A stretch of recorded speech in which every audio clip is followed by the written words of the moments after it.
ኔታንያሁ ያሉበት ህንፃ በሚሳኤል ተመታ። ትራምፕ መሸነፋቸውን አመኑ። የኢራን ዋነኛው የኒውክሌር ማበልጸጊያ ቦታ የሆነው ናታንዝ በድጋሚ ጥቃት ተፈጸመበት። ፕሬዚዳንት ትራምፕ በኢራን ላይ የሚካሄደውን ዘመቻ ለማጠናከር እያሰቡ መሆናቸውን መነገሩን ተከትሎ የኢራን ውጭ ጉዳይ ሚኒስትር አባስ አራግቺ አሜሪካ ለዚህ የተዘጋጀች አትመስልም ብለዋል። የሩሲያ ፕሬዚዳንት ቭላዲሚር ፑቲን ለኢራን መሪዎች የእንኳን አደረሳችሁ መልእክት አስተላልፈዋል። እስራኤል በ60 ጀቶችና በርካታ ሚሳኤሎች በመታገዝ ኢራንን ስትደበድብ አድራለች። ሰላም ጤና ይስጥልኝ ውድ የዳጉ ዩቲዩብ ቻናል ተከታታዮቻችን፣ እስካሁን ትብብራችሁ እያመሰገንን ተዘግቶብን የነበረው ቻናላችን በአዲስ ስምና በአዲስ አካውንት በድጋሚ ትኩስ መረጃዎችን እያቀረብን እንገኛለን። በዚህ እናንተ ትብብር ያስፈልገናልና ዜናዎቻችንን ስታዩ ላይክ በማድረግ ሀሳቦቻችሁን ኮሜንት ላይ በማስቀመጥ በነፃ ቅንነታችሁን አሳዩ። ይህን ስታደርጉ ቪዲዮዎቻችን ለብዙ ይዳረሳል። እናመሰግናለን። ወደ መረጃው አለፈን። ኔታንያሁ ያሉበት ህንፃ በሚሳኤል ተመታ። ትራምፕ መሸነፋቸውን አመኑ። የኢራንና እስራኤል ጦርነት ለደቂቃዎች ሳይቆም ያለ እረፍት ቀጥሏል። እስራኤል ኢራንን ዳግመኛ ስለ ኒውክሌር እንዳታስብ ካላደረግን ጦርነቱ አይቆምም በሚል አቋም መጽናታቸውን ተከትሎ ድብደባቸውን አጠናክራለች። ትራምፕ ጦርነቱ እየተቋጨ ነው ሲሉ አቋማቸውን ይፋ አድርገዋል።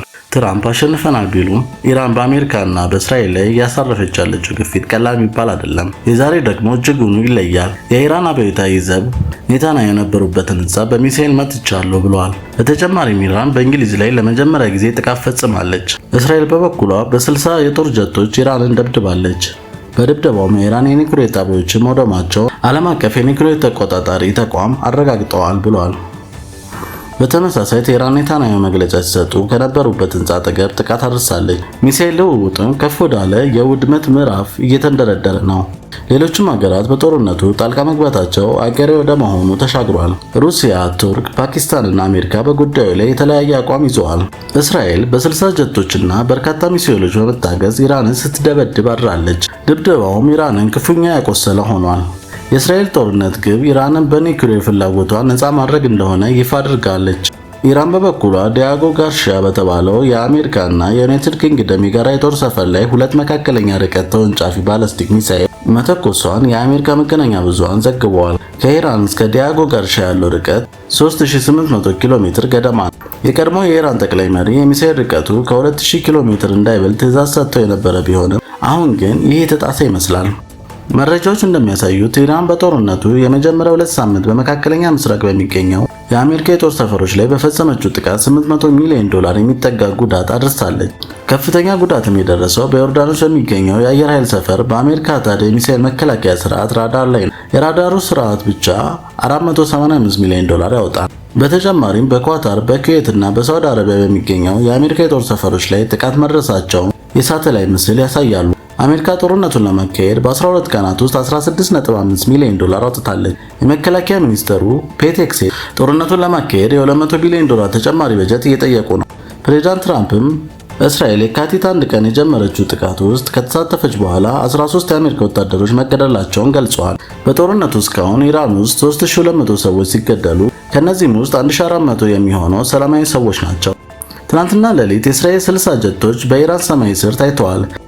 ድብደባውም በኢራን ሚሳኤል መሰረቶች ላይ ያነጣጠረ ነበር።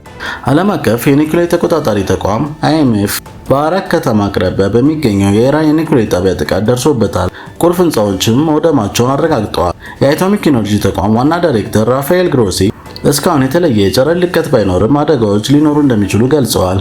የእስራኤል መከላከያ ሰራዊት የኢራን የኒውክሌር ምርምር ኤጀንሲ ዋና መስሪያ ቤትንና በርካታ የሚሳኤል ማምረቻዎችን መውደሙን አስታውቋል። ኢራን ደግሞ ኔታንያሁ ካሉበት ቅርብ ርቀት ጥቃት ፈጽማለች። ከትናንት በስቲያ ኢራን የእስራኤልን ግዙፍ ሆስፒታል በሚሳኤል መምታቷ ይታወሳል። ኔታንያሁ ጥቃቱ የደረሰበትን ሆስፒታል ፍርስራሽ እየጎበኙ መግለጫ ለጋዜጠኞች በሰጡበት ወቅት አቅራቢያቸው ከባድ ፍንዳታ ተሰምቷል። ኔታንያሁ ንግግራቸውን አቁመው በድንጋጤ ወደ ፍንዳታው አቅጣጫ ሲመለከቱ ታይተዋል። ጥቃቱም እሳቸውን ኢላማ ያደረገ ሊሆን እንደሚችል ተገምቷል።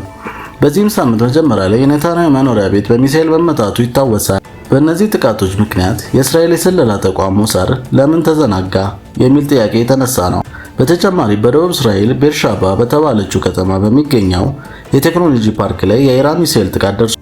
ጥቃቱ በመኖሪያ ህንፃዎች ላይም ጉዳት አድርሷል። ኢራን አሁንም የእስራኤል አይረን ዶምን የአየር መከላከያ ሰብራ መግባት እንደምትችል እያሳየች ነው። ጦርነቱ 3ኛ ሳምንቱ በያዘ በዚህ ወቅት ሌሎች ሀገራት ወደ ግጭቱ የመግባት ዝንባሌ እያሳዩ ነው። ቱርክ ከእስራኤል ጋር የቃላት ጦርነቱ ስትገባ፣ ጀርመን ግን ለቴል አቪቭ ያላትን ድጋፍ ገልጻለች። ይህ በእንዲህ ሳለ የኢራን ዋነኛ የኒኩሌር ማበልጸጊያ ቦታ የሆነው ናታንዝ በድጋሚ ጥቃት ተፈጽሞበታል። ማዕከሉ በጦርነቱ የመጀመሪያ ሳምንት ተመቶ የነበረ ሲሆን በወቅቱ በእሳተ ገሞራ ይመስል እንደሚታየው በርካታ ህንፃዎች ላይ ጉዳት ደርሶ ነበር። የኢራን የአቶሚክ ኢነርጂ ድርጅት በናታንዝ የሚገኘው የሻሂድ አህመዲ ሮሻን ማበልጸጊያ ማዕከል የተመታው አሜሪካና እስራኤል በሰነዘሩት የጋራ ጥቃት መሆኑን ገልጿል።